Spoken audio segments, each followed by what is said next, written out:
First నాకు 2 times miscarriage చేసాయి. ఆ తర్వాత ఈ హాస్పిటల్ కన్సల్ట్ అయ్యా. ఇప్పుడు నాకు బేబీ గర్ల్ పుట్టింది. యాక్చువల్‌గా నాకు పెయిన్స్‌కి నేను తట్టుకోలేక ఇంకా సి సెక్షన్‌కి ప్రొసీడ్ అవ్వాలనుకున్నా. కానీ మెయిన్ భారతి మేడం ఒక మదర్ లాగా ఫ్రెండ్లీగా అన్ని చెప్పేసి నీకు నార్మల్ కి ఛాన్స్ ఉంది నార్మల్ కి ట్రై చెయ్యి అన్నారు. మా పెద్దోళ్ళు కూడా ఇంకా నార్మల్ అవ్వదు కదా సి సెక్షన్ కి అవ్వండి అని చెప్పారు. బట్ భారతి మేడం వినుకోకుండా అందరి మాట పక్కన పెట్టేసి ఆ పిల్లకి మంచి ఛాన్స్ ఉంది కదా ఎందుకు అట్లా సి సెక్షన్ కనేసి నార్మలే చేసింది. ఇప్పుడు నేను పాప మంచి హెల్దీగా ఉన్నాము. నార్మల్ డెలివరీ అయింది ఫైనల్ గా. గుడ్ మార్నింగ్ అండి. తిను కృష్ణవేణి.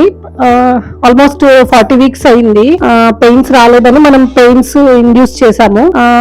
లాస్ట్ కి ఇంకా ఆల్మోస్ట్ ఒక 1 అవర్ అప్పటి వరకు బాగా టాలరేట్ చేసింది. 1 అవర్ ఇంకా టైం ఉన్నప్పుడు నాకు వద్దు అంటుంది. పాపం పెద్దవాళ్ళు కొంచెం యాంగ్జైటీ ఫీల్ అవుతున్నారు. వద్దులే మేడం చేయి మేడం అంటున్నారు. సో ఇంకా అలా కొంచెం తనని కన్సోల్ చేసి ధైర్యం చెప్పి పెద్దవాళ్ళకి ధైర్యం చెప్పి అలా చేసే లోపల ఈ బుజ్జి బేబీ వచ్చింది.